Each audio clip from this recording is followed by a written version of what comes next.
রাজ্যে পঞ্চায়েত নির্বাচনের দিনক্ষণ ঘোষণার সাথে সাথেই শুরু হয়ে গিয়েছিল মনোনয়ন প্রক্রিয়া। মনোনয়ন প্রক্রিয়া শুরুর পর থেকেই রাজ্যের বিভিন্ন জেলা থেকে উঠে এসেছে রাজনৈতিক সংঘর্ষের চিত্র। বৃহস্পতিবার ছিল মনোনয়ন প্রক্রিয়ার শেষ দিন, আর মনোনয়ন প্রক্রিয়ার শেষ দিনেও ঝরল রক্ত। কোথাও চলল গুলি, তো আবার কোথাও বোমাবাজি, কোথাও বচসা থেকে সংঘর্ষ। সারাদিন ধরেই উত্তপ্ত রইল রাজ্যের এ প্রান্ত থেকে ওই প্রান্ত।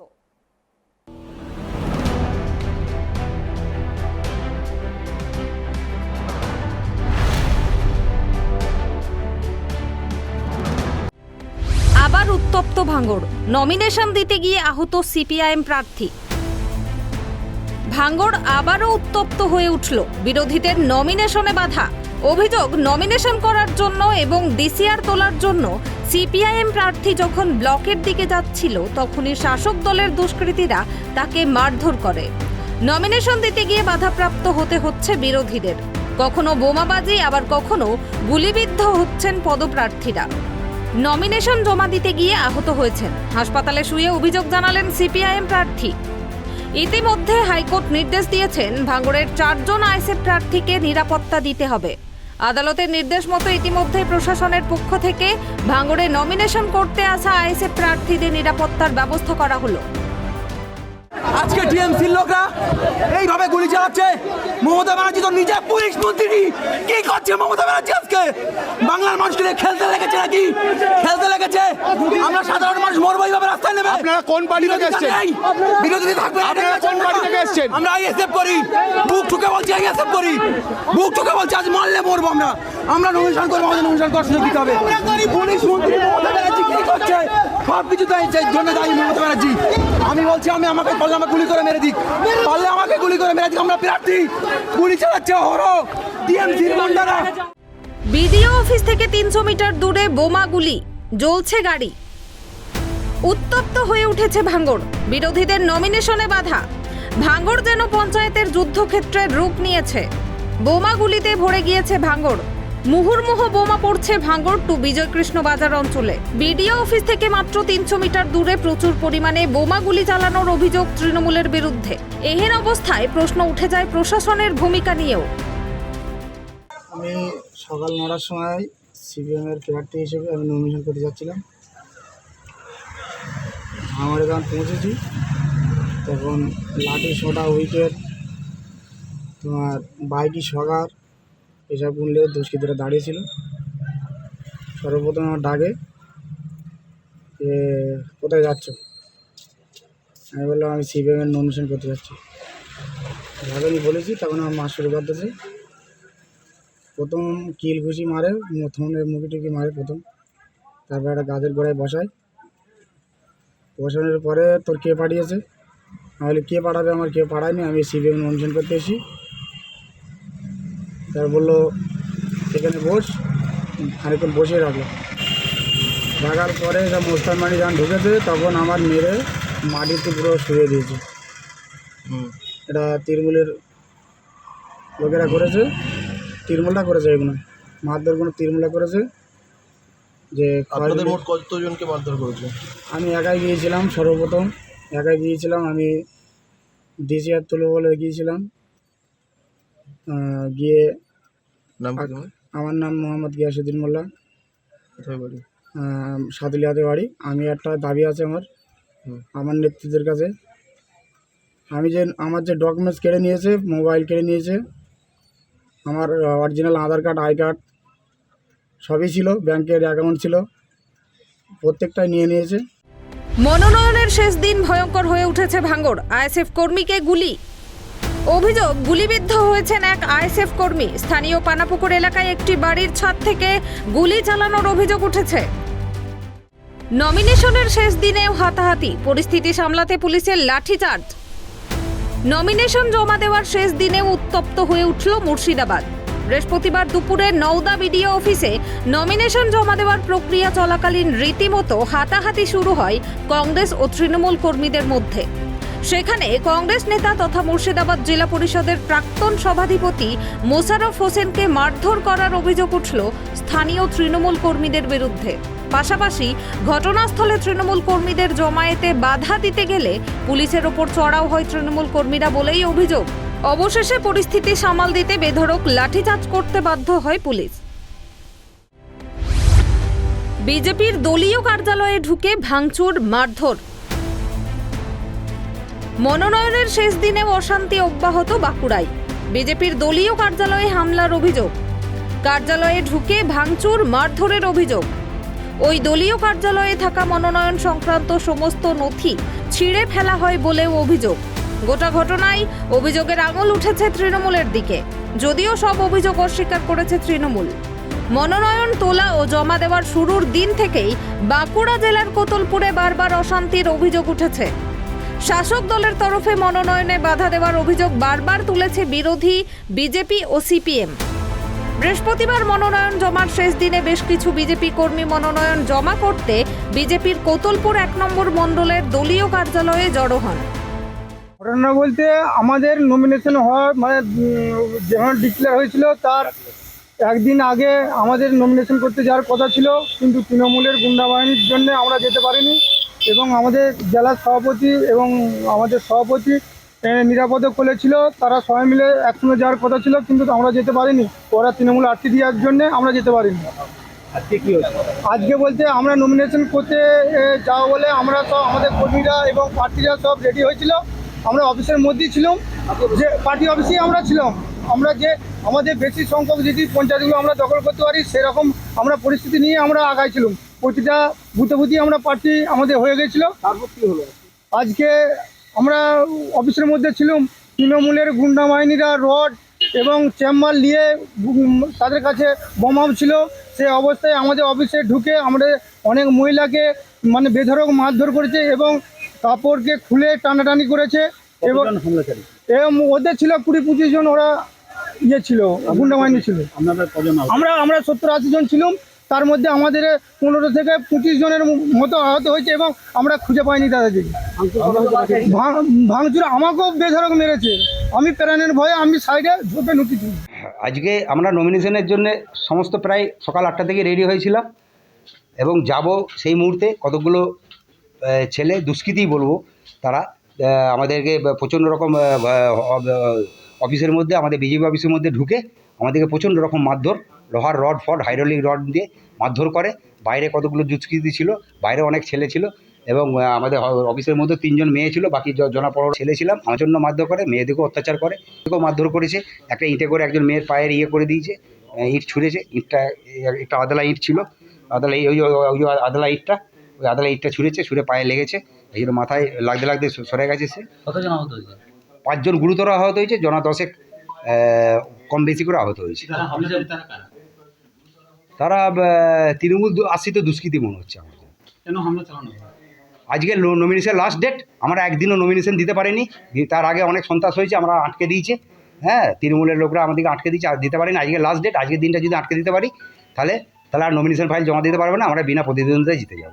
পুলিশের ভূমিকা দেখলাম তো, সিভিক ভলেন্টিয়াররা তো সকাল 8টা থেকেই ঘুরঘুর করছে, তারা চারদিকেই ছিল, আমাদের সাথেই মিশেছিল সিভিক ভলেন্টিয়ার, কিন্তু স্যারেরা কেউই আসেনি। স্যারেরা আমাদের সমস্ত কিছু হয়ে যাওয়ার পর আমরা পিছন দিকে চলে গেছি ভয়ে ছুটে, তখন আমাদেরকে রেস্কিউ করে স্যারেরা নিয়ে এলেন যে কোনো অসুবিধা নেই, আমরা চলে এসেছি, চলো সবাই হসপিটালে চলো। আমাদেরকে হসপিটালে নিয়ে গেলেন। কিছু দেখুন, ওদের পায়ের তলায় মাটি নেই, ওরা নিজেরা ক্যান্ডিডেট দিতে পারছে না। আমাদের এখানে সিপিএম ক্যান্ডিডেট দিয়ে গেছে, কংগ্রেস দিয়ে গেছে, খোঁজ নিয়ে দেখুন, সেখানে ওরা দিতে পারছে না। তার মানে ওদের জনসমর্থন নেই, ওদের ক্যান্ডিডেট নেই। এখানে 178টা আমাদের জিপি ক্যান্ডিডেট আছে, সিট আছে। ওরা দেখে বারণ করে, দেখুন ফাঁকা মাঠ, প্রত্যেকে আসছে, এসে এখানে নমিনেশন করে যাচ্ছে। আমাদের আটকানো কারণ আমাদের দিদির নির্দেশ, দাদার নির্দেশ, সেটা আমরা মান্যতা দিচ্ছি, শ্রদ্ধা জানাই দিদিকে। আমাদের দিদির নির্দেশ এবং দাদার নির্দেশ মেনে আমরা কর্মীরা কাজ করছি। এখানে কোনো বিরোধী শক্তিকে আমাদের এখানে আমরা আটকাইনি, আটকাবও না। ওটা আমাদের নির্দেশ নেই, আমরা করব না। যেটা সিপিএমের কালচার, ওরা যেটা 34 বছর করে গেছে, আমরা একদিনের জন্য সেটা করব না। তাদের যে অভিযোগ, সেই অভিযোগ সম্পূর্ণ মিথ্যা, সম্পূর্ণ অপপ্রচার। ক্যান্ডিডেট দিতে পারবে না, সেই জন্য ওরা একটা নাটক করছে এখানে এসে। নিজেদের মধ্যেই করেছে, ওরা করে নাটক করছে, ওরা দেখাতে চাইছে যে ওরা ক্যান্ডিডেট আমরা দিতে দিইনি। এটা সম্পূর্ণ মিথ্যা অভিযোগ। ক্যানিংয়ে অশান্তিতে গ্রেপ্তার 26। ক্যানিংয়ে মনোনয়ন জমা দিতে যাওয়াকে কেন্দ্র করে গতকালের অশান্তির ঘটনায় রাত পর্যন্ত মোট 26 জনকে গ্রেপ্তার করা হয়েছে। ধৃতদের মধ্যে রয়েছে বিধায়ক বিরোধী তৃণমূল নেতা শৈবাল লাহিড়ীর ঘনিষ্ঠ অর্ণব রায়। আজ আলিপুর আদালতে তাদেরকে তোলা হয়েছে। তৃণমূলের টিকিট না পেয়ে কংগ্রেসে যোগদান। বসিরহাট 1 নম্বর ব্লকের পিফা গ্রাম পঞ্চায়েত এলাকায় প্রায় 50 জন তৃণমূল কর্মী সমর্থক কংগ্রেসে যোগদান করলেন। গোটরা অঞ্চলের তৃণমূল কংগ্রেসের প্রাক্তন অঞ্চল সভাপতি মোসাব্বের হোসেন গাজী সহ 50 জন তৃণমূল কর্মী এদিন কংগ্রেসে যোগদান করেন। তাদের হাতে দলীয় পতাকা তুলে দিলেন বসিরহাট 1 নম্বর ব্লকের কংগ্রেসের সভাপতি কাদের সর্দার ও উত্তর 24 পরগনা জেলা কংগ্রেসের সাধারণ সম্পাদক বাবু কাজী সহ স্থানীয় কংগ্রেস নেতৃত্ব। এদিন পঞ্চায়েতের তৃণমূলের টিকিট না পেয়ে তৃণমূল নেতা সহ 50 জন তৃণমূল কর্মী সমর্থক কংগ্রেসে যোগদান করলেন। তৃণমূলের যে অবস্থা, তৃণমূলের দুর্নীতি, তৃণমূলের স্বজন পোষণকে মানুষের কোনো রকমে পছন্দ করছে না, যার জন্য ঝাঁকে ঝাঁকে মানুষ এখন পরিচ্ছন্ন রাজনীতির স্বার্থে, দুর্নীতিমুক্ত রাজনীতির স্বার্থে নিজের চোর বদনাম ঘোষানোর জন্য তৃণমূল থেকে দলে দলে মানুষ কংগ্রেসে যোগদান করছে। গতকালকে গ্রাম পঞ্চায়েতের 2 জন রানিং পঞ্চায়েত মেম্বার সহ প্রায় 300 মানুষ গতকালকে জাতীয় কংগ্রেসে পিফা অঞ্চলে যোগ দিয়েছে। আমরা এখন যেটা মনে করছি, আগামী দিনে এই তৃণমূল দলটা তারা জলের স্রোতের মধ্যে ভেসে যাবে, এরকম পরিস্থিতি। শুধুমাত্র পঞ্চায়েত নির্বাচনে তাদের হাল কি হয় দেখবেন, 26 সাল আসতে আসতে এই দলটা উঠে যাবে বলে আমি মনে করি। উত্তপ্ত ধনিয়াখালী, ঘটনাস্থলে বিজেপি সাংসদ লোকেট চট্টোপাধ্যায়। হুগলির ধনিয়াখালীতে মনোনয়নকে কেন্দ্র করে উত্তেজনা। বিজেপি সাংসদ লোকেট চট্টোপাধ্যায় বিডিও অফিসে গেলে উত্তেজনা ছড়ায়। বিজেপির অভিযোগ, তাদের প্রার্থীদের মনোনয়ন কেন্দ্রে ঢোকার আগেই আটকে দেওয়া হচ্ছে। সাংসদ তাদেরকে নিয়ে বিডিও অফিসে মনোনয়ন জমা করতে যান। তৃণমূলের অভিযোগ, তাদের বিডিও অফিস থেকে বের করে দেওয়া হয়। সাংসদ কেন মনোনয়ন কেন্দ্রের ভিতরে লোকজন নিয়ে প্রবেশ করবে তা নিয়ে মনোনয়ন কেন্দ্রের বাইরে বিক্ষোভ দেখাতে থাকে তৃণমূল কর্মীরা। ধনিয়াখালী থানার পুলিশ পরিস্থিতি সামাল দেওয়ার চেষ্টা করে। ধনিয়াখালী বিধানসভার বিধায়ক অসীমা পাত্র বিডিও অফিসে উপস্থিত হন। উত্তেজনা আরও বাড়ে। ঘটনাস্থলে মোতায়েন করা হয় র্যাব। ঠিক খুঁজে বার করুন, এখনো 1 ঘন্টা আছে, মনোনয়নটা দিন। আপনারা জানেন রাজনৈতিক দৈন্যতাটা আপনাদের কোন জায়গায়। আপনাদের লোডশেডিংয়ের নেতা শুভেন্দু অধিকারী কোটে কোটে দৌড়ে বেড়াতো ভোট পিছানোর জন্য।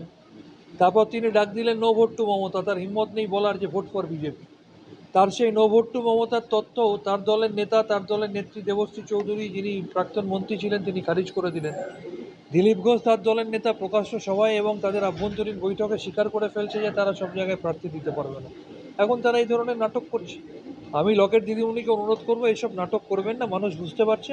তার থেকে বরঞ্চ আরও যে কটা জায়গায় পারেন খুঁজে খুঁজে প্রার্থী বার করে মনোনয়ন দিন, লড়াইয়ের ময়দানে দেখা হবে। 65-66 হাজার গ্রাম পঞ্চায়েত, 9,720টা পঞ্চায়েত, 928টা জেলা পরিষদ, এতগুলো জায়গায় নির্বাচন হচ্ছে। আপনার যে গণ্ডগোলগুলো টিভিতে দেখাচ্ছেন গোল গোল করে, সেগুলো পার্সেন্টেজে আসে, পরিসংখ্যানে আসে? আপনি তো বাংলার মানুষ, 2003-এর পঞ্চায়েত নির্বাচন ভুলে গেছেন, যেখানে 75 জন মানুষ খুন হয়েছিল? 2008-এর পঞ্চায়েত নির্বাচন, যেখানে 46 জন মানুষ খুন হয়েছিল? সেখানে মুষ্টিমেয় কয়েকটা ঘটনাকে দেখিয়ে গোল গোল করে যে একটা বিভ্রান্তিকর বার্তা আপনারা তৈরি করতে চাইছেন, মানুষও স্বীকার করছে, বিরোধীরাও স্বীকার করছে যে 2023-এর পঞ্চায়েত নির্বাচন অবাধ, শান্তিপূর্ণ, গণতান্ত্রিক হচ্ছে। আপনি তো একই কথা আমাকে বারবার বলছেন। সামগ্রিকভাবে ঘটনাটা কতগুলো জায়গায় ঘটছে, যে 2-1টা জায়গায় ঘটেছে সেখানে প্রশাসন তৎপর, এবং আমাদের দল, আবার বলছি, আমরা জিরো টলারেন্স টু হুলিগানিজম। আমরা এই ধরনের সন্ত্রাসকে সমর্থন করি না। বিজেপি কর্মীদের মারধরের অভিযোগ শাসক দলের বিরুদ্ধে। নানুরে বিজেপি কর্মীদের মারধর করেছে তৃণমূল। আজ নমিনেশন দিতে গিয়েছিল বিজেপি, সেই সময় তাদের গাড়ি আটকে তৃণমূল অফিসের সামনে তাদের মারধর করা হয় বলে অভিযোগ বিজেপির। পুলিশি কড়াকড়ি বাঁকুড়ায়। পঞ্চায়েত ভোটের মনোনয়ন জমা দেওয়ার শেষ দিনে বদলে গেল বাঁকুড়ার নিরাপত্তার ছবিটা। কড়া নিরাপত্তায় এদিন কার্যত মনোনয়ন পর্ব চলল। রাস্তাতেও এদিন বেশ সক্রিয় দেখা গিয়েছে পুলিশকে। দফায় দফায় চলেছে পুলিশের টহলও। আর এখানেই উঠছে প্রশ্ন, বিরোধীরা বলছেন পুলিশ মনোনয়নের প্রথম দিন থেকে এমন সক্রিয় থাকলে হয়তো বাঁকুড়ার মতো জেলাতে প্রায় প্রতিদিন অশান্তির ছবিটা দেখতে হতো না। আইএসএফ কর্মীকে মারধরের অভিযোগ শাসক দলের বিরুদ্ধে। হাওড়া ডোমজুর ব্লকে আজ আইএসএফ কর্মীকে বেধড়ক মারধরের অভিযোগ উঠল। পাশাপাশি নমিনেশন ফর্ম ছিঁড়ে ফেলে দেওয়ার অভিযোগ শাসক দলের বিরুদ্ধে। অভিযোগ, তৃণমূল কর্মীরা এভাবে মারধর করে ভোট দখল করার চেষ্টা চালাচ্ছে। থানায় গোটা বিষয়টা অভিযোগ জানানো হয়েছে আইএসএফ এর পক্ষ থেকে। আমাকে মারলো, কে মেরেছে? ওই আলম বলে। এখন পুলিশ কেন অ্যারেস্ট করলো? হ্যাঁ, পুলিশ আমাকে মারতে বলি তো আমি বলেছি। কি বললেন? আমি নমিনেশন ফাইল করতে কারা মারছিল? টিএমসি লোকেরা আমাকে। আলম পুলিশ কি করছিল? 2 নম্বর থেকে এসেছি, আইএসএফ থেকে নামি। আইএসএফ থেকে এবারে মুর্শিদাবাদে দলের অন্দরে ক্ষোভ। টিকিট না পেয়ে ক্ষোভ বিধায়কদের। টিকিট না পেয়ে এবারে ক্ষোভ প্রকাশ করলেন মুর্শিদাবাদ জেলার 4 তৃণমূল বিধায়ক। পঞ্চায়েত নির্বাচনের শেষ দিনে বৃহস্পতিবার মুর্শিদাবাদ জেলার বেলডাঙ্গাতে সাংবাদিক বৈঠক করে ক্ষোভ প্রকাশ করেছেন মুর্শিদাবাদ জেলার 4 বিধায়ক। ভরতপুর বিধানসভা কেন্দ্রের হুমায়ুন কবির, নওদার বিধায়ক শাহিনা মমতাজ বেগম, রেজিনগরের বিধায়ক রবিউল আলম চৌধুরী ও জলঙ্গির বিধায়ক আব্দুর রজ্জাক ক্ষোভ প্রকাশ করলেন। ক্ষোভ প্রকাশ করে বিধায়ক হুমায়ুন কবির তৃণমূলের সভাপতি ও জেলা তৃণমূলের চেয়ারম্যান অপূর্ব সরকারের বিরুদ্ধে ক্ষোভ প্রকাশ করেন। সামনেই পঞ্চায়েত নির্বাচন, তার আগে এই ঘটনার জেরে স্বভাবতই গুঞ্জন শুরু হয়েছে রাজনৈতিক মহলে। নিয়ম আছে ইলেকশন কমিশনের, আমরা সবাই কিন্তু তৃণমূলের লোক। তৃণমূলের ফর্ম বি চার জন্য অল ইন্ডিয়া তৃণমূল কংগ্রেসের সিম্বলে আমরা মনোনয়ন পেশ করেছি।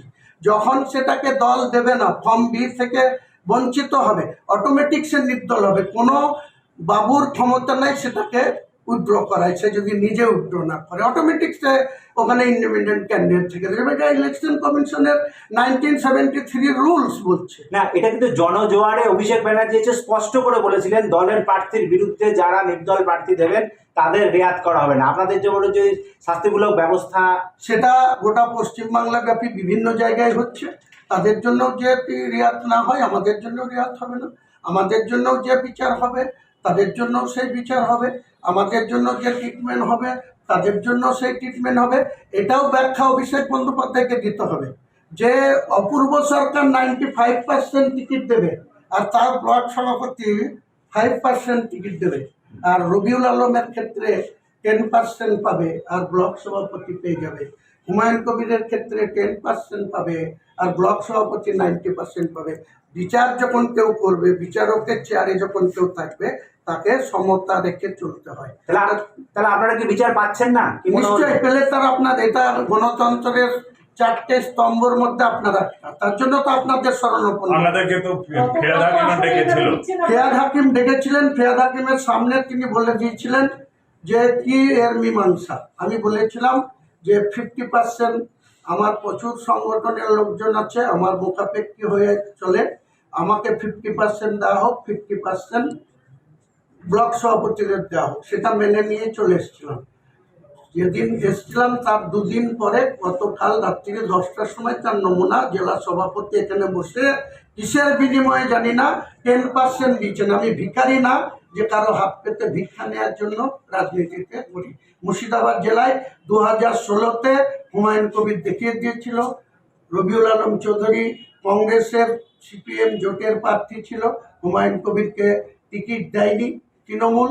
হুমায়ুন কবির নির্দলে দাঁড়িয়ে 74,210 ভোট সংগ্রহ করে দেখিয়ে দিয়েছিল। আবার প্রমাণ করব আগামী পঞ্চায়েত নির্বাচন। ওখানে তো দুটো মেরুই হয়ে গেছে, যার জন্য আমার লিস্টের সঙ্গে ওদের লিস্টের সঙ্গে আমার লিস্ট তো মিলবে না, মিলছে না। কচিত দুটো একটা না। মেরুটা কিরকম মেরু বলছে? মানে একটা গোত্র যারা করতো দল পরে যেগুলো নিয়ে একদম 1/3 হয়ে গেছে, এমন অবস্থা তাদের মধ্যে জোর করে অযোগ্য প্রার্থীকেও তারা প্রার্থী হিসাবে করেছে, লিস্ট করেছে, মিলল না। ওরাও স্বীকার করলে মিলল না, তো আইপ্যাক যা করে তাই আমরা বলে ওখানে দিয়ে দিই। না, আইপ্যাক করেনি। আইপ্যাক যেটা করেছে দেখবেন, আমি আইপ্যাকে করুক। আইপ্যাক যদি করে তো 75% অন্তত আমার যে তালিকা সে তালিকা হবে, সেটা করবে। এটা একটা পরিকল্পিত একটা চক্রান্ত। যে দলেরই লোক করুক সেটা হচ্ছে দলের শত্রু। আমি রাজ্য লেভেলে এবং সর্বত্র আমি করব যে ওরা একবার আমার ওইখানে ভিজিট করে যদি যায় তারপরে বুঝতে পারবে যে পার্টির কি সর্বনাশ, কারা এবং কিভাবে করছে। কারা যোগ্যতম প্রার্থী ছিল তাদেরকে ইয়ে করে কোন স্বার্থে কি চক্রান্তে তাদের নিজ স্বার্থ চরিতার্থ করার জন্য এরকম করছে এবং দলটাকে জন্য একটা পকেটে করার চেষ্টা করছে, একটা সিন্ডিকেটের বারে বলছি ইঙ্গিতে করছে মহিত দেবনাথকে, রাকিবুল ইসলাম রকি একদম চক্রান্ত, তার মদতটা পাচ্ছে স্বামী সিংহরায় জেলা নেত্রী, এটা পরিষ্কার হচ্ছে। মনোনয়ন জমার শেষ দিনে উত্তপ্ত চোপড়া, গুলিবিদ্ধ বাম কংগ্রেস জোটের 3 জন। মনোনয়নপত্র জমা দেবার শেষ দিনে উত্তর দিনাজপুরের চোপড়ায় গুলি চলল। গুলিবিদ্ধ হয়েছেন বাম কংগ্রেস জোটের 3 জন। ইতিমধ্যেই মৃত্যু হয়েছে একজনের। ঘটনাটি ঘটেছে চোপড়া থানার কাঁঠালবাড়ি এলাকায়। এদিন মনোনয়ন জমাকে কেন্দ্র করে এলাকায় ব্যাপক বোমাবাজি হয় বলেও অভিযোগ। বাম কংগ্রেস প্রার্থীরা এদিন মিছিল করে মনোনয়ন জমা দিতে আসার পথে এই ঘটনা ঘটে বলে অভিযোগ। ঘটনায় অভিযোগের তীর তৃণমূলের দিকে, যদিও অভিযোগ অস্বীকার করেছে তৃণমূল নেতৃত্ব। আমরা আচ্ছা ওরা অ্যাটাক করছে আমাদের। ওরা কারা? কারা? তৃণমূল। কি করতে যাচ্ছিল তোমরা? নমিনেশন করতে? নমিনেশন কাজ করতে গেছিল। হ্যাঁ, ওরা যেতে মানা করছিল, ওরা গুলি করতে কথাই ছিল জানি না, ওই থেকে দৌড়ে আসে আমাকে গুলি করলো। আমার ভাই একটা ভতিজারে গুলি লাগছে, ওকে আমি ধরে রাখছিলাম। কজনের গুলি লেগেছে? ওরা 20-25 জন আসছিল। মানে গুলি কতজনে লেগেছে? আমাদের একজনে লাগছিল, আমরা 2 জন, আমরা ওকে ছেড়ে যাইনি, ওকে ধরে রাখছিলাম। ওরা ওইদিকে একটা আসে, আমার মোবাইল টোবাইল সব নিয়ে নিল, আমাদেরকে বড় বড় বন্দুক দিয়ে মারলো আমাকে। বললাম কি কোন পার্টি থেকে নমিনেশন করতে যাচ্ছে? আমরা সিপিএম থেকে। কারা কারা করছে এটা? টিএমসি? হ্যাঁ। কি নাম? কোন জায়গায় হয়েছিল ঘটনাটা? দীঘা মানে একটু আগে। কি নাম তোমার? তোমার নাম কি? আমার নাম ভাবি। ফাইল করতে আসতেছিল, রাস্তায় হচ্ছে আব্দুলের বাড়ির সামনে, ওইখানে তাদেরকে অ্যাটাক করে বন্দুক চালিয়েছে, গুলি চালিয়েছে। সেখানে প্রায় কতজন ইনজিওর্ড হয়েছে আমি এখনো ঠিক মতো জানি না। হাসপাতালে 3 জন আনা হয়েছে গুলিবিদ্ধ অবস্থায়, কি আমি ওটিতে আছে দাদা। বাকিরা কি নমিনেশন করতে গেছে? না না না, এরা কি মিছিল করে কি মনোনয়নের জন্য? পুরো গাড়ি ঘোড়া তো ছিল না, হ্যাঁ। ওরা পায়ে হেঁটে আসলে। সিসিটিভি ফুটেজ রাখার নির্দেশ। বুধবার সকাল 9টা থেকে আজ বৃহস্পতিবার সন্ধে 7টা পর্যন্ত যেখানে ভোটের মনোনয়ন জমা নিয়ে গোলমাল হয়েছে সেই সব থানার ওই সময়ের সিসিটিভি ফুটেজ রাখার নির্দেশ দিল কলকাতা হাইকোর্ট।